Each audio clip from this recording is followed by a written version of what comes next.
entertainmentbuddha.com.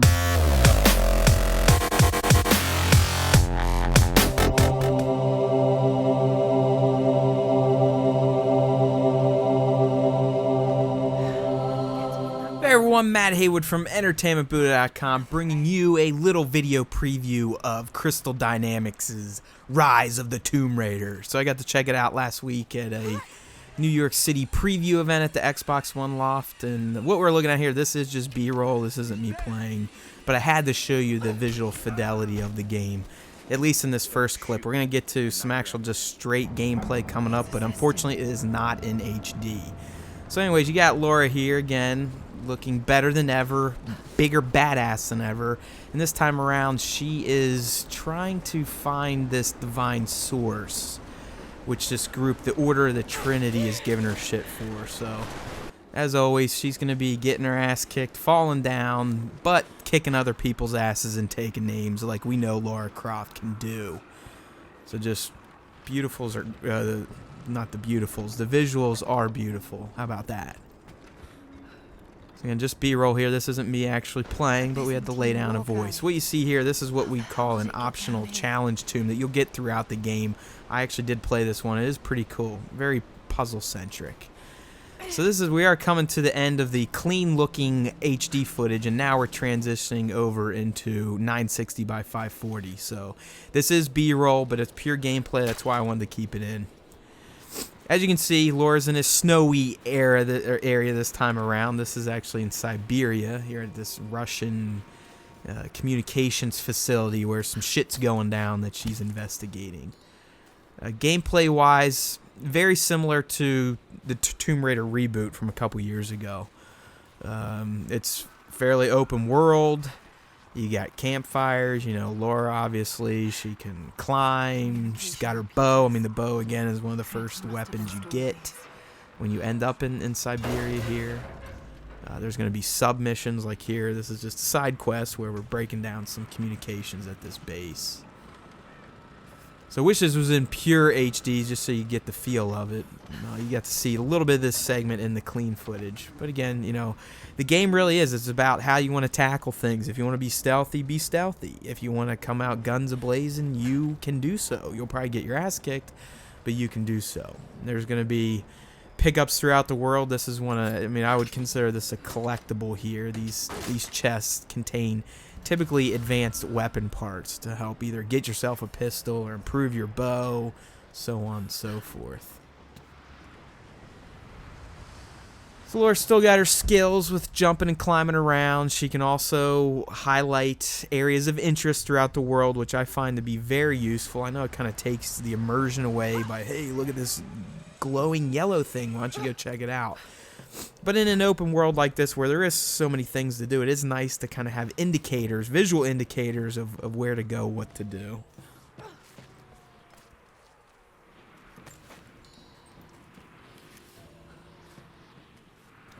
She may be a badass, but she still gets cold, as you can see. Her animation, she's always trying to huddle up like brrr. I was cold just playing through these segments, to be honest with you. So the team did a good job of bringing this icy, windy, chilly environment to life. She's still got her parkour skills. Look at her. No problem there. She's one tough cookie. So anyways, as the gameplay just kind of goes on, I mean, you're going to see, like I said, a lot of familiar stuff from the first Tomb Raider reboot. I didn't find that the gameplay honestly changed much at all. I mean, outside of not having to relearn everything or make Laura this famous explorer that she is, like you did in the first one. Because I mean, the first one it really was like a prequel. It was a starting off point, so you don't have to do all that stuff again. But nothing groundbreaking in terms of gameplay in Rise of the Tomb Raider. But I mean, not like that's a bad thing, because I kind of enjoy the gameplay from Tomb Raider, and I enjoyed what I played in Rise of the Tomb Raider, especially hunting. Except I always go for a one-shot kill. I'm not sure what this player's doing here. Again, this is B-roll, not me playing, so I'm just going to skip around. And I'm just commenting on it, because if I don't, I'll go to PR jail. Laura will have different outfits. I came across a few. I didn't use this one at all times, so you can change outfits.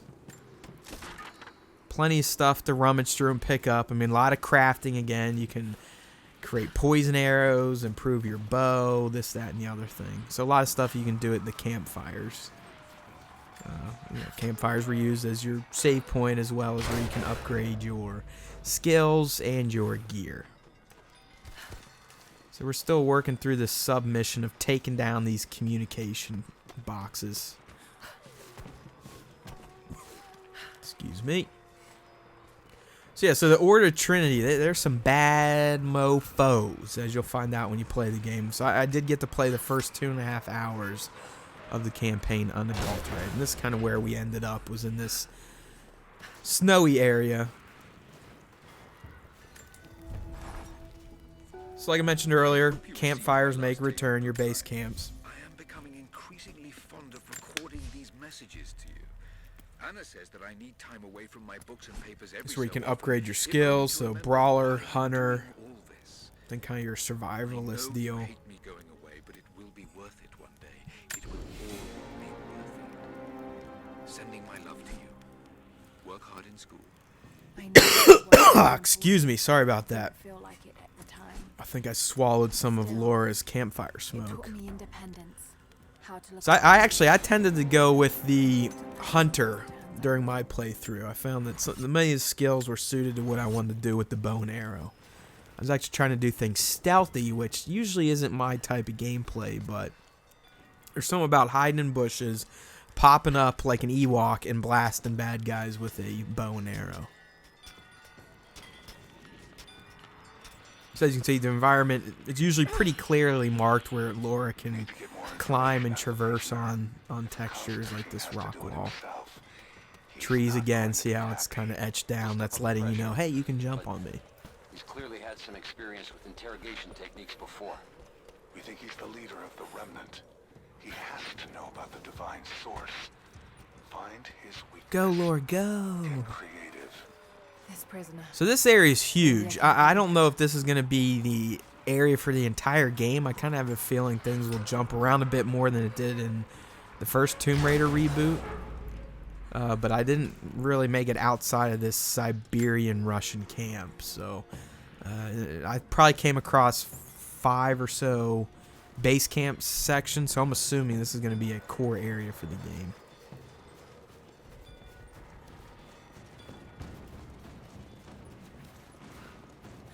Good thing Laura can run, and run fast, because there's plenty of area to explore. Luckily, she can zipline too. You just gotta find zipline points. Just hit the A button, and you'll jump on it, and zip! And scavenging trees, you can typically use hardwood for fires. You can use it in item crafting.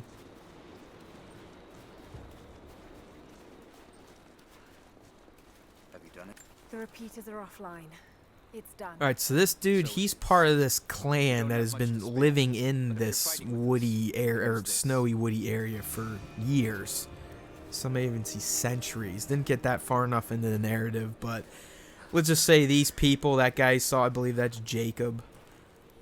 He's part of a group that is trying to prevent the Order of Trinity from screwing with the divine source.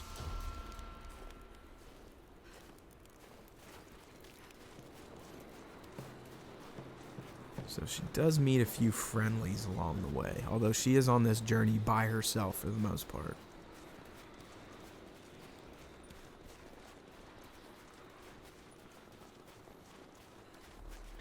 So we're getting close to the end. Just get some points I want to bring up about the Rise of the Tomb Raider preview. Visuals are beautiful. Wish it ran in full 60 FPS. I didn't see that all the time, but definitely looking good in HD. Laura, fun character to work with. What I really dug about my time with the campaign is just the story, the plot. It's very interesting. It really dives deep back into the whole Tomb Raider thing and how, you know, Laura and the Crofts have always been about ancient history, archaeology, all that fun stuff. So this game really gets back into the heart of that, and there is a great story I hope to uncover in full when the game ships in October. So I want to learn more about the Order of Trinity and how the lore plays into it, and this, that, and the other thing. And what is the divine source? What do they plan to do with it? So on and so forth. So, good stuff. Alright, like I said, we are coming to the end. Again, if you're tuning in late, just read the disclaimer up there. This footage is not in HD. The first minute is, but all this rest has not been. So this is not what the final game looks like. It looks pristine, trust me. So thanks for watching. Matt Heywood from EntertainmentBoo.com. Just make sure to check out my written preview of Rise of the Tomb Raider on EntertainmentBoo.com, where we will make you a better geek one post at a time.